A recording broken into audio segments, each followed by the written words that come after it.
welcome to today's lecture on neural control and coordination part 1. So, today we are going to talk about the nervous system and how it regulates the various functions of the body.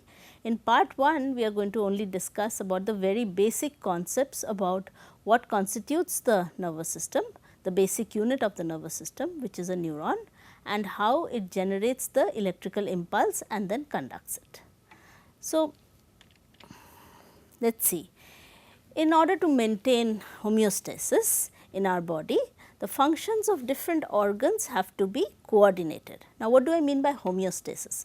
Homeostasis is a steady state that is maintained in the human body of various parameters. Let me give you some examples. For example, your heart rate is always at a steady level of 70 to 80 beats a minute, and your breathing rate is also constant, as well as your body temperature.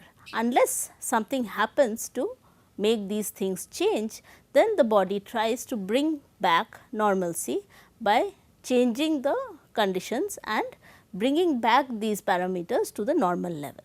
So, this is called maintenance of homeostasis. For maintaining homeostasis, you need to have coordination between the various organs in the body. An example of this is during physical exercise. So, when you are performing physical exercise, your limbs need to move, and how do the limbs move? They move with the help of muscles. Now, the muscles need to contract in order for the limbs to move, and for that they need energy, and they need oxygen, and they need glucose. So, they get their oxygen from the lungs. So, the blood has to travel through the vessels to the lungs, where it is exposed to the air from the outside, and there is an exchange of gases, and oxygen from the air gets into the blood and into the hemoglobin, and there it is carried from there through the heart, where it is pumped and goes through the circulatory system to the muscles, and then the muscles are ready to perform their activity. So, physical exercise therefore involves the coordination between all these various systems in the body, the respiratory system, the cardiovascular system, and the muscular system. So, this was an example of how coordination between different organs is required for any activity performed by the human body. Now, what regulates this?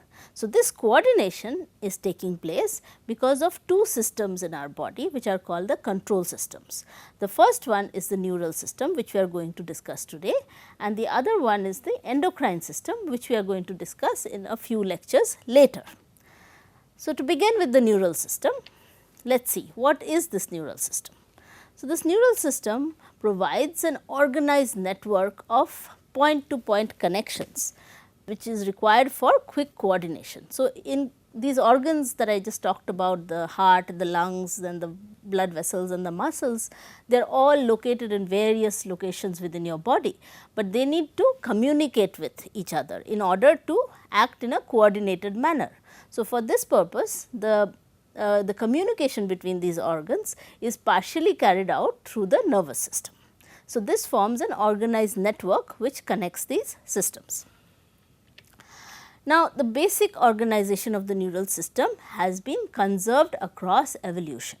So, from the very simplest organisms to the most complex organisms, the human beings, there is a nervous system which is in place to carry out the functions that I just talked about. For example, if we look at a simple organism such as the hydra or jellyfish, they have a very simple nervous system which just consists of a network of neurons that are just connected to each other.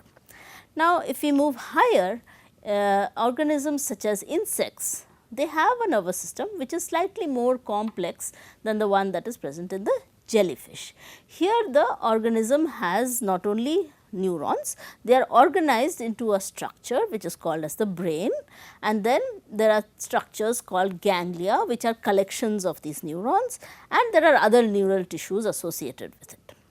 Then if we move ahead into mammals, of which human beings are a type of mammals, you see that the nervous system has become even more complex. It has many more parts, and it consists of many more types of neurons which are connected to each other through very complicated networks.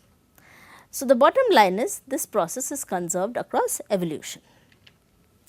Today's lecture we are going to talk about three things. First, we will talk about the neuron, which is the basic structure and functional unit of the neural system. So, just like in an organism, the basic structural and functional unit is a cell. Within the nervous system, the cell that makes up the nervous system is called the neuron. Then we are going to talk about how this neuron functions. So, in order for the neuron to do what it does, that is communicate between different organs in the body, it needs to generate what is known as a nerve impulse. So, we are going to talk about how this nerve impulse is generated and then how it is transmitted. The third thing that we are going to discuss today is about the conduction of this impulse across a synapse. So, now I have introduced a new word, which is the synapse, and I will explain later in the lecture what it actually means, but for now what you need to understand is the synapse is the connection between two neurons. So, when one neuron is wanting to talk to the next neuron or pass on the information from one neuron to the next, it does it through what is known as the synapse, which is the gap or space between the two synapses, between the two neurons. So, let us begin with first understanding what is the neuron itself, and as I said before, it is the structural and functional unit of the neural system. So, the nervous system is just made up of billions of these neurons all connected to each other. The three main parts of the neuron are as follows: a cell body, dendrites and axons, and I will explain to you what each of these are. So, here is a typical diagram of a neuron. So, what you see here is that this is the cell body, these are the dendrites and this part is called the axon. Now, let me explain to you in little bit more detail. So, cells that you are familiar with looking at before usually have this kind of a shape. So, you know all cells have what is known as a cell membrane, and they have a nucleus, and then they have cytoplasm, and lots of things are present within the cell which are known as organelles. So, this is a typical eukaryotic cell. Now, each cell in a multicellular organism has to be specialized to perform certain functions. So, the functions of the nervous system are communication of information from one point to the other. So, how is this achieved? For this, the cell has to take on a particular shape, and what the neuron does is it has very long extensions of the cytoplasm bound by the membrane. These are called processes. Some of these processes are not so long and they are called as dendrites, and some of these processes are very long and functionally also they are different. So, they are called as the axon. So, this is the cell body where the nucleus resides, and this part is called as the dendrite, which is the short process, and this is called as the axon, which is the long process. Now, we will talk about each of these parts of the neuron one by one. The cell body. As I told you, this is the cell body. This is the place where the nucleus resides along with several other organelles. So, obviously, it has the nucleus, it has the cytoplasm, and it has various organelles, and there is one particular characteristic that has been observed within the cell body of neurons, of neuronal cells, which may not be present in other cell types. These are called as Nissel's granules. So, Nissel's granules represent RNA. So, you might have heard of this molecule called RNA. So, RNA is produced in the cell because it has an intermediate between the DNA and the proteins. So, the neuronal cell has to make lots of proteins all the time. So, these proteins have to be generated by copying the sequence of DNA into a complementary RNA sequence, and which is then translated into a chain of amino acids which makes up the proteins. Now, because of this there is huge amounts of RNA granules that are present in the cytoplasm, and these get stained as Nissl granules, and this was named after Franz Nissl, who discovered the stain that actually stains these Nissl granules within the cell body of the neuron. So, just to summarize, the cell body contains the nucleus, it contains the cytoplasm, it contains various organelles such as the endoplasmic reticulum, the Golgi body, the lysosome, the mitochondria, etc. And along with that, it contains a specific kind of granules made up of RNA, which are called as Nissl granules. Now, let us look at the other feature of neurons, which are these cytoplasmic processes which are bound by membrane. They are called as dendrites. If you look at this diagram, you can see that these short membrane bound processes are known as dendrites. They also contain Nissl granules and they project out of the cell body. For example, if this was the cell body, they project outwards, but they are not as long as the axons, and they sometimes contain branches. In fact, they are very often highly branched structures, right. So, these fibers are characterized by the fact that they conduct nerve impulses towards the cell body. So, there is a directionality in the way nerve impulses travel within the neuron. So, the nerve impulses usually travel from the tip of the dendrite or from one point in the dendrite towards the cell body, and then from there they go on to the axon until they reach the end of the axon, and from there they actually go on to the dendrite of the next neuron. So, this is the axon, this is the dendrite of the next neuron, and this is what is the synapse which I mentioned before. Now, we will come back to this once again towards the end of this lecture, where I will explain to you how this conduction of the nerve impulse takes place. Here all you need to remember is the dendrites are the processes where the nerve impulse is transmitted towards the cell body, not away from it. Now, the axon. So, this axon is a long fiber which extends from one end of the cell body. So, the cell body had a lot of dendrites, and then one of these cytoplasmic processes grows really long and it becomes specialized to transmit the nerve impulse, and this is known as an axon. By rule, the axon always transmits the nerve impulses away from the cell body towards a synapse or what is known as a neuromuscular junction. Sometimes these neurons do not communicate to another neuron, instead they communicate to a muscle. So, in that case the synapse is known as a neuromuscular junction. So, this axon, if it communicates to a muscle, it will make a neuromuscular junction, and the end of this axon is a knob like structure which is known as the synaptic knob. And here are the synaptic knobs. There may be more than one present at the end of the axon of any particular neuron.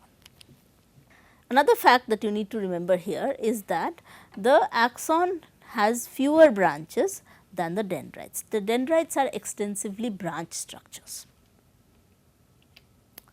Now, let us talk about another feature of the axon. You might have heard of this. Certain axons are known to be myelinated and certain axons are known to be non-myelinated. Now, what do we mean by myelination?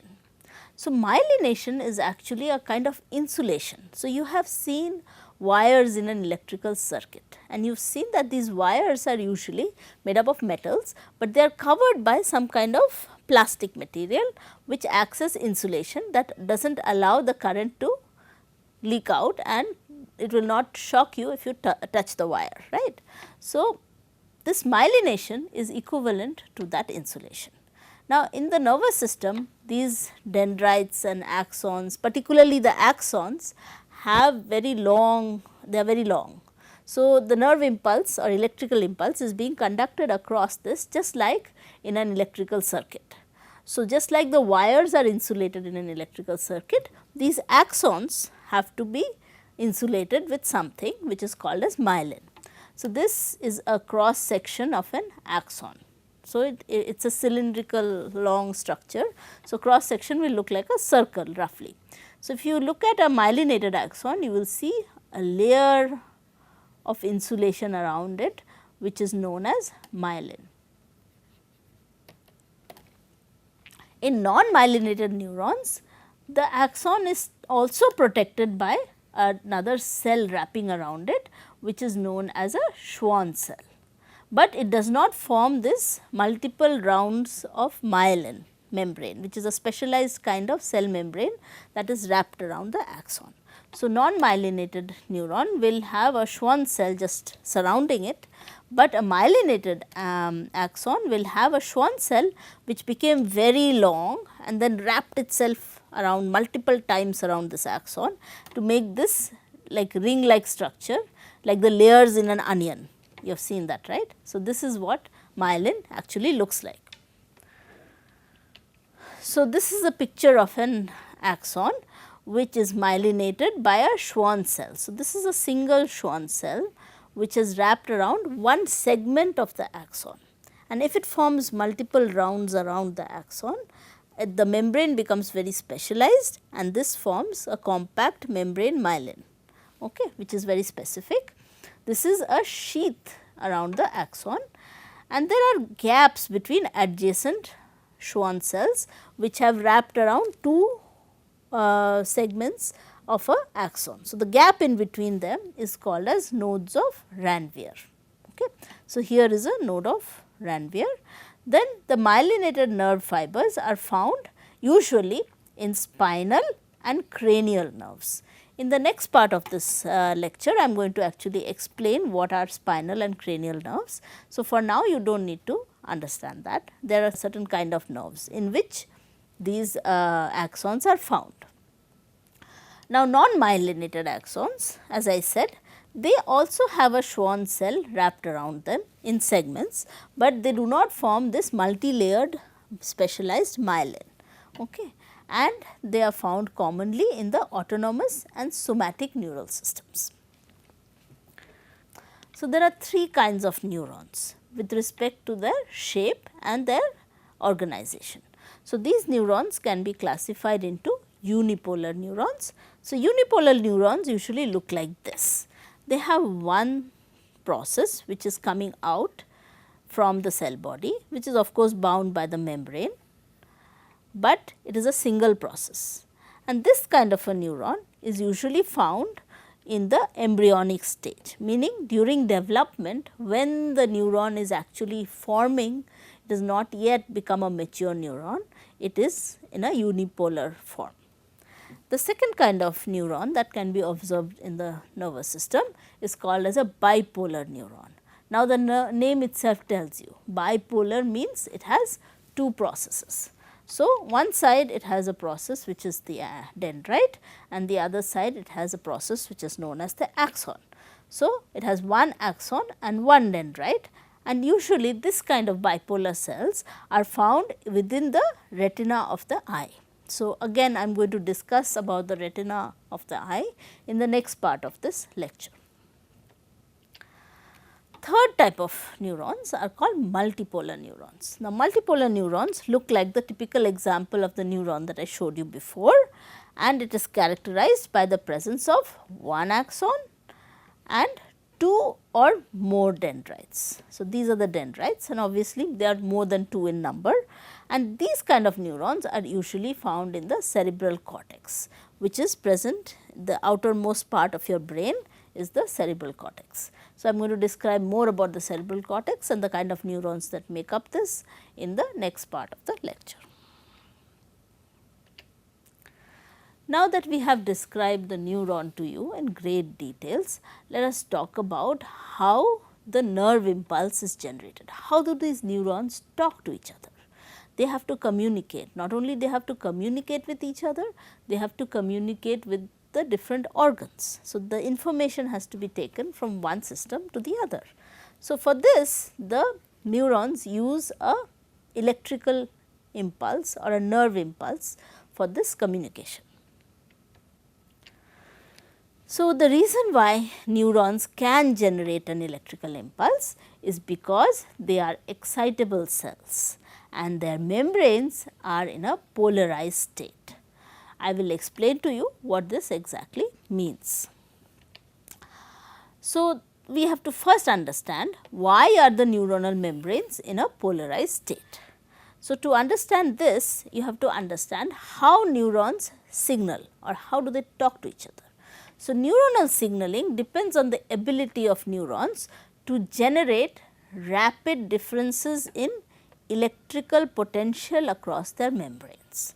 So, there is a voltage or a membrane potential that is present or a distribution of charge that is different across the membrane of a neuronal cell. Okay. And the neurons and the muscles are the only cells in the body that have an ability to change this potential that is present across the membrane. Most cells in the body have this membrane potential, which is an asymmetric distribution of ions across their membrane, which gives a membrane potential. But most cells in the body cannot change this membrane potential. Only neurons and muscle cells have the ability to do this, and they do this in response to certain stimuli. Okay. So, these rapid changes in membrane potential are produced by what is known as ion channels, and this is what distinguishes excitable cells such as neurons and muscles from non-excitable cells, which are the most of the other cells in the body. So, then what are these ion channels? As the name itself suggests, if this is the plasma membrane of a cell, embedded in the plasma membrane is a protein which has a pore through it.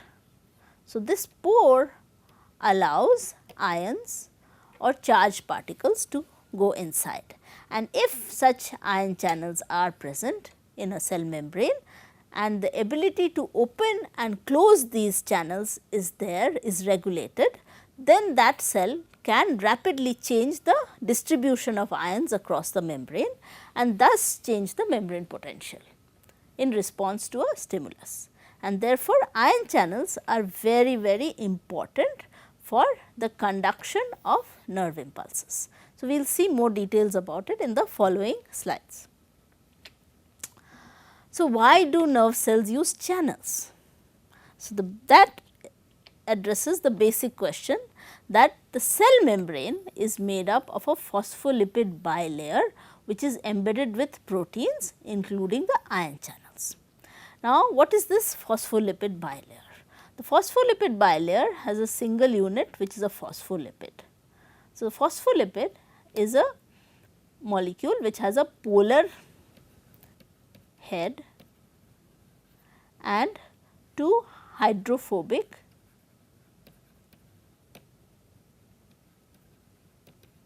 tails. So, these phospholipids are arranged in this manner, and this forms a phospholipid bilayer. So, you have the polar heads all on the outside or in the inside of the membrane, and the hydrophobic portion is tucked inside. So, this forms a hydrophobic barrier. So, if this is the external surface which is facing the extracellular fluid and this is the cytoplasmic surface, then the polar heads are present towards each of these, while the interior of the membrane is all hydrophobic. So, this acts as a barrier and normally does not allow any charged molecules to go through, right. So, how will you then allow charges to go through? The only way it can be done is if there are some proteins that are embedded inside this phospholipid bilayer which allow these ions to go through. So, this is a picture of the same. So, you see this is the phospholipid bilayer here. the polar head groups and the two hydrophobic tails facing inwards, and across this is embedded an ion channel. So, usually ions, positively charged ions like sodium and potassium have a shell of water molecules around them, right. So, this is making them polar and they are charged. So, they are polar anyway, and therefore, they cannot pass through the hydrophobic core of the plasma membrane. So, they can only pass through if there are open channels which are filled with water, which allow these to go through. So, therefore, ion channels are very, very important to change the distribution of these charged ions across the plasma membrane from the inside and the outside of the cell. Now, what is the key important fact about these ion channels? These ion channels are selectively permeable to different ions. For example, you can have a particular ion channel that only allows sodium ions to come through. There is another particular ion channel which only allows potassium ions to go through, and there might be a third one which allows chloride ions to go through. So, these ion channels are all very selective. They do not take anybody and everybody that comes. So, let us see, when a neuron is not conducting any impulse, it is called to be in a resting state. Now, in the resting state, what is the condition of these membranes? The cell membrane is not that much permeable to sodium. Instead, it is quite highly permeable to potassium ions. That means, at this stage the ion channels that are open are potassium ion channels. So, potassium ion channels allow the flow of potassium ion from the outside to the inside or from the inside to the outside. What drives whether the ions will go from the inside to the outside is the difference between the concentration of ions across the membrane. So, if there is a higher number of ions inside, they will tend to diffuse outside. If there are higher number of ions outside, they will tend to diffuse inwards. Also, what you should know that in the resting neuron, the sodium ion channels are closed. So, there are very few open sodium channels. So, therefore, sodium ions cannot easily pass across the membrane. And the membrane is also completely impermeable to negatively charged proteins which are present in the axoplasm within the cytoplasm. The cytoplasm contains a lot of proteins and these are mostly negatively charged, but they can never move out of the cell even though ion channels may be open, because ion channels only allow ions, and that too certain kinds of ions and certainly not any proteins. So, this results in a certain distribution of ions across the membrane.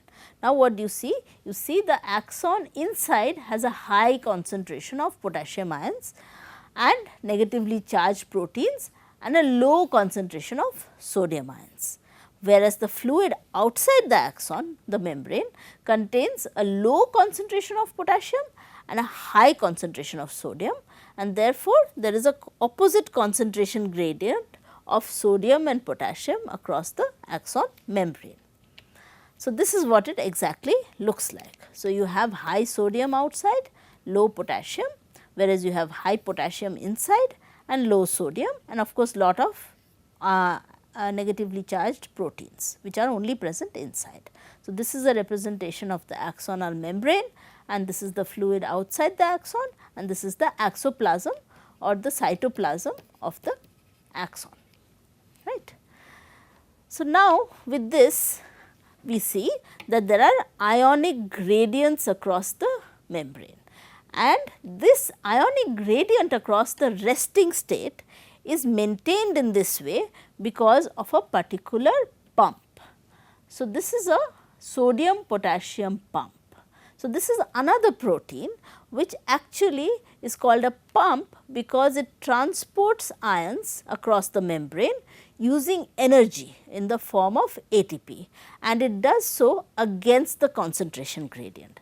For example, if this is the plasma membrane and this is the sodium potassium pump, it will be open towards the inside and it will bind to one ATP molecule and it will bind to 3 sodium ions.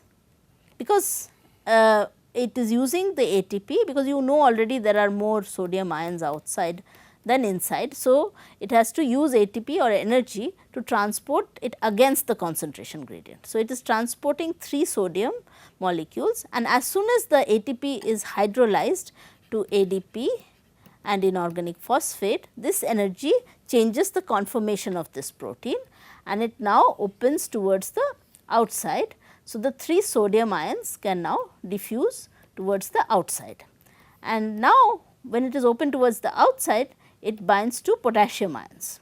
So, 2 potassium ions will bind, and now again the conformation will change, and now it will again open towards the inside of the membrane and deliver these 2 potassium ions to the inside, and then it will go back to the default state where it will bind another ATP molecule and hydrolyze it and then transport 3 sodium ions outside and 2 potassium ions inside. So, this sodium potassium pump continues to maintain a high amount of sodium outside the cell and a high amount of potassium inside the cell. So, as a result, what happens is the outer surface of the axonal membrane possesses a positive charge, while its inner surface becomes negatively charged and therefore is polarized. Why? Because you have a lot of negatively charged proteins which are present inside, which can never go out of the cell because of the phospholipid barrier. This electrical potential difference or charge difference across the resting membrane plasma membrane is known as the resting membrane potential.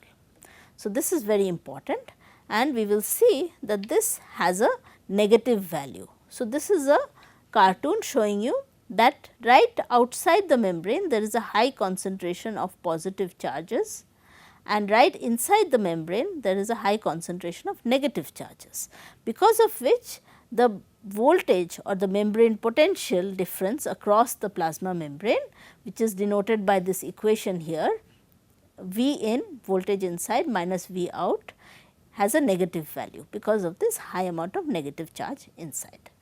So, this in the resting state is maintained as a negative membrane potential, which has a value of minus 60 to minus 70 millivolts. Now, let us see how does the neuron actually change the membrane potential. So, the nerve impulse is generated and conducted along the axon by changing this membrane potential. So, when there is an external stimulus, there is a change in the resting membrane potential. How does this happen? This happens by the way of ion channels. So, suddenly the stimulus changes the permeability of the membrane to certain ions.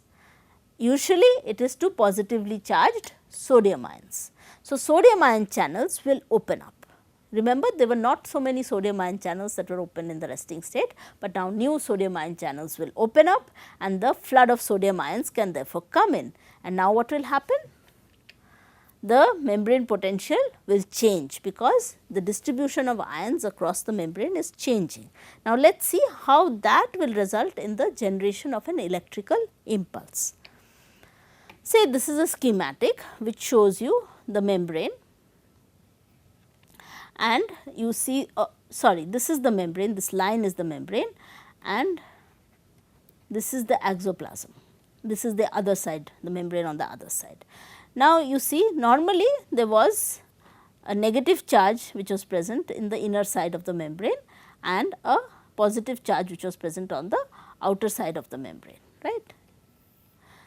However, in a certain region of this membrane, there is a stimulus which changes the permeability of this membrane to sodium ions. So, sodium ions suddenly become able to go freely into the cell, and because of the concentration being higher, they tend to move from outside of the cell to the inside of the cell. So, here they are going across the membrane, and what happens next is this leads to a rapid influx of sodium followed by the reversal in the polarity. So, instead of being highly negative inside, it becomes positively charged inside, and the outer surface of the membrane becomes negatively charged and the inner side becomes positively charged. Now, the polarity of the membrane at site A is reversed and hence it is called depolarized. So, a portion of the axonal membrane gets depolarized. The electrical potential difference across this plasma membrane at the site A is called an action potential, because it is generated as the result of a stimulus, which is actually termed as the nerve impulse. So, this change in the membrane potential will have to be transmitted across the axon. So, how is this transmitted? We will see in the next slide. So, what happens is, at sites that are immediately after site A, say site B, the membrane has a positive charge on site A, but then there are negatively charged ions present still in site B. So, what will happen, these ions will tend to diffuse from here to here. These positively charged sodium ions that just came in from this portion of the membrane will tend to diffuse from here to here. And as a result of this, the inner surface, there will be a flow of current in this direction. So, current is the flow of positive charges. So, since sodium ions are positively charged, the current is moving in this direction. On the outer surface of the membrane, there will be an opposite movement, because there is a deficit of positive charge here on the outside. The positively charged ions from the B side will move towards the A side and will now change the polarity of the membrane. So, the polarity of the site gets reversed, and now the action potential has moved from site A to site B, right. Thus, the impulse which was generated in site A now arrives at site B. This sequence keeps on repeating across the entire length of the axon. So, further and further segments such as C, D and E will become depolarized, and this will lead to the propagation of the depolarization, which is a change in the membrane potential or the action potential. However, this change, that initial stimulus which changed the permeability of these membranes to the sodium ion, is very short lived, meaning the sodium ion channels will open only for a very short duration, and as soon as they close, the potassium ion channels will open up, and the potassium will follow the opposite direction of movement. Since there were more potassium ions inside the cell, they will move out, and this will remove the excess positive charge that had come in with the sodium ions to the outside and restore back the membrane potential to its resting negative value, right. Then there is now an asymmetric distribution of sodium and potassium ions across the membrane. So, the sodium potassium pump will come into action, and it will move out the excess sodium and bring in the potassium again and restore the balance to what it was before the impulse was being conducted. So, now I have told you about how this nerve impulse is actually generated by changing the distribution of ions across the plasma membrane of the axon. Now, this impulse has to be transmitted. What the nervous system is made up of is long chains of individual units, which are these neurons. So, there are many neurons that are connected to each other, and they form a long chain, and the communication begins with the first neuron right up to the last neuron in the chain, and this is forming what is known as a nerve. Okay. So, this entire network has to communicate the information in the form of electrical impulses from one neuron to the next to the next. So, how does this happen? This takes place through the synapses. What are these synapses? These synapses are these regions that I have highlighted here in these red boxes. These are the gaps between the axonal knobs, these knobs which I mentioned before, and the dendrites of the next neuron. So, therefore, a synapse can be defined as a structure which is present at the junction of one neuron and another neuron, and therefore, it consists of a presynaptic neuron, which is this guy, and a postsynaptic neuron, which is this guy, and it may be separated by a gap which is known as the synaptic cleft. So, synapses can be of two kinds, electrical and chemical synapses. But before I go into this, let me just explain to you one very basic thing about this, that is, in order for the electrical impulse to go from one neuron to the next, there has to be a mechanism of bridging this gap, because these are changes in membrane potential. How are you going to communicate this change in membrane potential from one neuron to the next? It cannot just jump across the gap. So, the way this is done is very different in an electrical synapse and in a chemical synapse, and I will explain to you one by one. So, in an electrical synapse, what happens is you have, this is the presynaptic membrane, and there is an ion channel which is present here. And this is the post synaptic membrane, which also has an ion channel here. Now, as you see, the two ion channels are closely opposed to each other, so that they form an almost continuous pore that is communicating from the interior of one particular presynaptic neuron to the postsynaptic neuron. So, this forms a continuous channel. So, now you can understand how this electrical impulse, which is nothing but positive charges moving towards the end of the axon, can go on into the next one. So, they can move easily through these pores into the next postsynaptic neuron and depolarize the membrane over there, right. So, when this moves along, this is how electrical synapses transfer the impulse from one neuron to the next. So, the characteristics of the electrical synapse are as follows. The membranes of the pre and postsynaptic neurons are very close to each other, they almost touch. So, the synaptic cleft is negligible.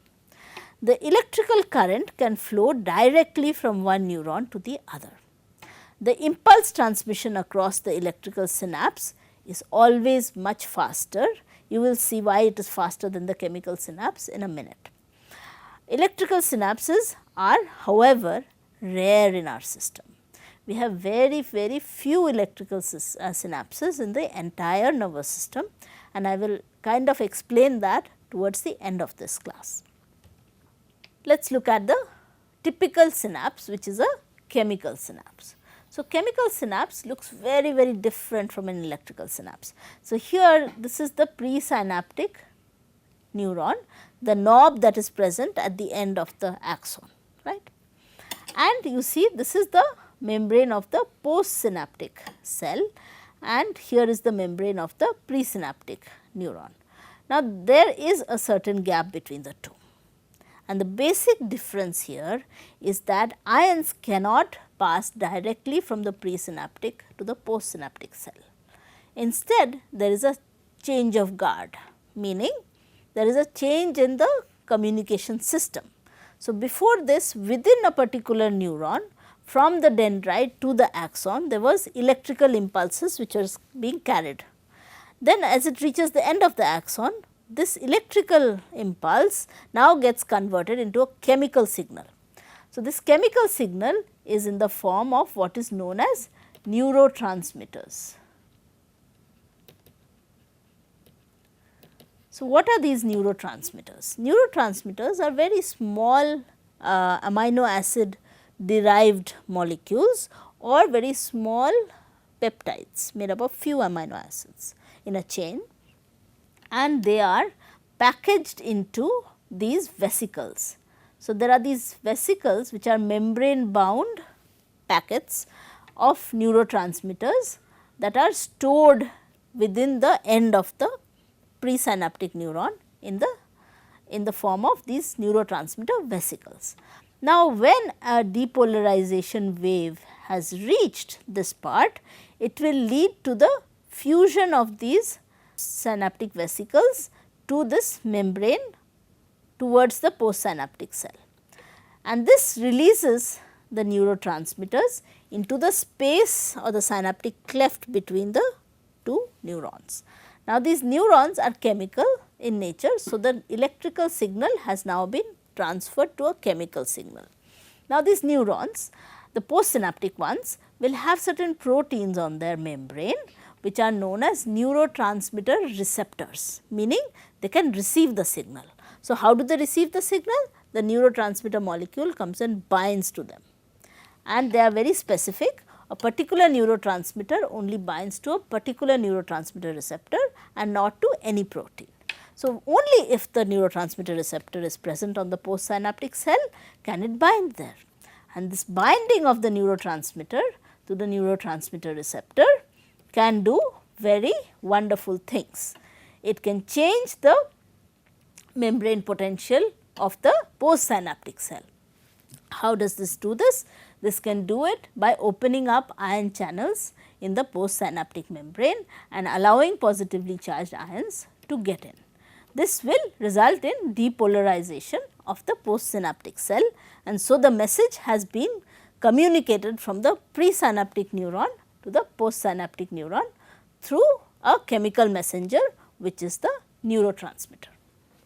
So, if you compare a chemical synapse to an electrical one, you will see that the membranes of the pre and postsynaptic neurons are separated by a synaptic cleft, which was almost non-existent in the case of an electrical synapse.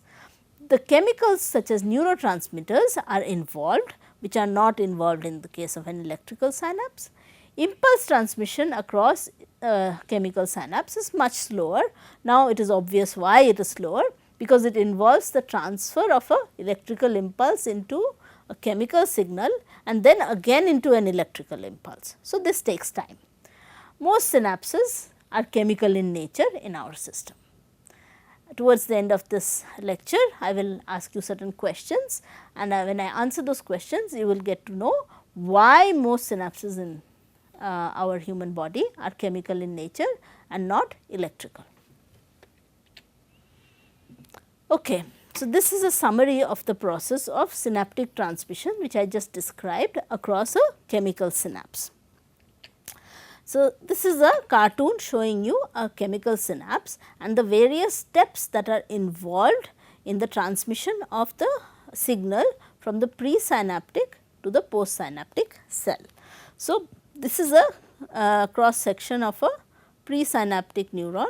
Here is the synapse, and here are the neurotransmitter vesicles which are filled with neurotransmitters, and what you see here is a specific ion channel, which is a calcium ion channel. Now, ion channels, as I told you, are regulated. Their opening does not happen all the time.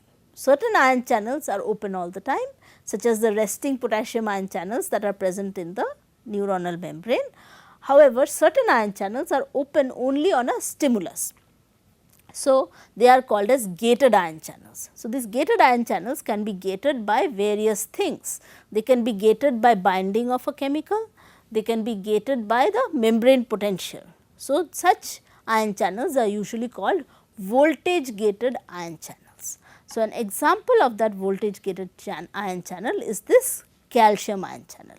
So, when there is a nerve impulse coming in the presynaptic cell from the dendrite through the cell body through the axon, it reaches the end of the synapse, and here it changes the membrane potential to a more positive value, it depolarizes the cell.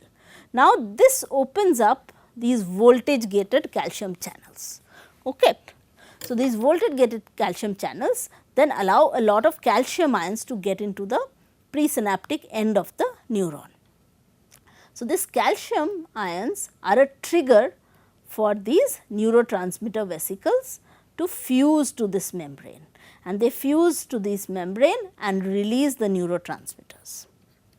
Now, these neurotransmitters will bind to the postsynaptic cell membrane because there are certain receptors present on the postsynaptic cell membrane which are recognized by these neurotransmitters. Now, these neurotransmitter receptors can also be ion channels themselves. So, these are again gated ion channels, but they are not voltage gated. they are gated by ligands or things that can bind to them. So, only when the neurotransmitter binds to them, they open up, and when they open up, they allow positively charged ions such as sodium to get in to the postsynaptic neuron, the dendrite. This is the dendritic end of that neuron, remember. So, now what happens is this gets depolarized and the nerve impulse is generated now in the dendrite of the second neuron in the series. So, what I just told you is summarized in here. When an impulse such as an action potential arrives at an axon terminal, it stimulates the movement of synaptic vesicles towards the membrane where they fuse with the plasma membrane, and this is because of voltage gated calcium channels opening up.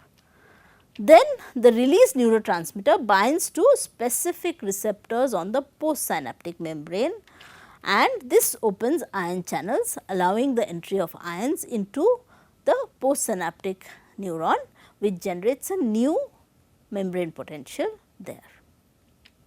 The new potential developed may be, however, excitatory or inhibitory. So, again when I discuss certain questions at the end of today's lecture, I will explain to you how the postsynaptic potential can be either excitatory or inhibitory. So, with that I would like to end today's lecture, and I will now move on to questions. Let us try to answer certain questions that might have risen in your mind as well. So, the first question that I would like to answer is, why are ion channels needed to transport ions across the cell membrane? So, if you think about this, as I told you, the cell membrane is made up of a lipid bilayer. So, a lipid bilayer has a hydrophobic interior region which is made up of these hydrophobic tails and has a polar region which is hydrophilic.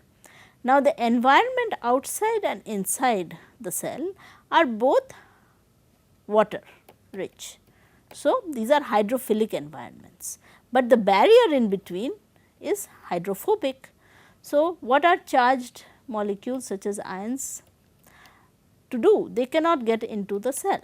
Therefore, they need these specialized pores within the membrane which allow a charged particle like the ion to go through. Otherwise, it would be repelled away from the hydrophobic core of the plasma membrane. Now, let me explain to you how the postsynaptic potential can be inhibitory in nature. So, when I told you that there is a presynaptic neuron, say this is the axonal knob and this is the dendritic end of the postsynaptic cell. I told you that there are some neurotransmitters which will fuse to this membrane and release neurotransmitters into the space. When there is a depolarization arriving here, this opens up calcium channels which are voltage gated. Calcium gets into the axon terminal and this triggers the release of this neurotransmitters. Now, the neurotransmitter receptor which is present on the postsynaptic cell membrane is very specific, and what kind of receptor is present here will determine if this is excitatory or inhibitory. What do I mean by excitatory or inhibitory? Excitatory is something that will lead to depolarization or more positively charged ions getting in. Inhibitory on the other hand would be something that changes the membrane potential and makes it more negative. So, that is called as hyperpolarization. So, if these receptors lead to opening of ion channels which are allowing negatively charged ions to come in like chloride ions, or they are potassium channels which allow the potassium to move out of the cell, then the negative charge inside can increase, and this state is called as a hyperpolarized state. So, instead of this neuron getting excited as a result of an electrical impulse coming from the presynaptic neuron, it will get inhibited, and therefore, the postsynaptic potential in this case would be inhibitory. So, then we can ask another question: why are chemical synapses more common as compared to electrical synapses? The basic fundamental difference between a chemical and an electrical synapse is two. One, that it allows the neuron to communicate directly with the next one through direct passage of ion channels through these pores which are between the two, spanning the two neurons. So, this is fast, sure, compared to the chemical synapse. However, it cannot be very easily regulated. So, once you have activated the presynaptic neuron, the electrical impulse will go through to the postsynaptic neuron and you can't regulate it at all. However, in a chemical synapse, it is very easy to regulate the transfer of this impulse from one to the next neuron. How? Because it is getting converted into a chemical signal, this chemical signal can be amplified. For example, a certain amount of depolarization can lead to different amounts of neurotransmitter being released, which will amplify the signal. And depending on how many neurotransmitter receptors are present on the postsynaptic cell, more and more ion channels can be opened up. So, the signal can be really amplified. Besides this, you can control it at multiple steps. You can control the release of the synaptic vesicle fusion to the membrane. You can control how much neurotransmitter is being released, whether this neurotransmitter is getting degraded here, which will control the signal, and then further how much neurotransmitter receptor is there will dictate how much of this signal goes to the next neuron. So, this is why this is a much more advantageous system, and therefore, evolution has selected chemical synapses over electrical synapses. The last question is, what is the function of the sodium potassium pump?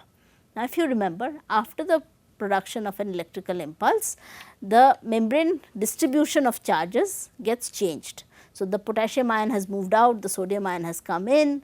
Now, to restore it back to the default state, you need something, and that function is performed by the sodium potassium pump. Of course, it needs energy because it is going to do the ion transfer against the concentration gradient. So, 3 sodiums will move out, 2 potassiums will come in, and therefore, this pump restores the potential to the resting value, so that the next stimulus is able to depolarize it again. So, with this I am going to end today's lecture.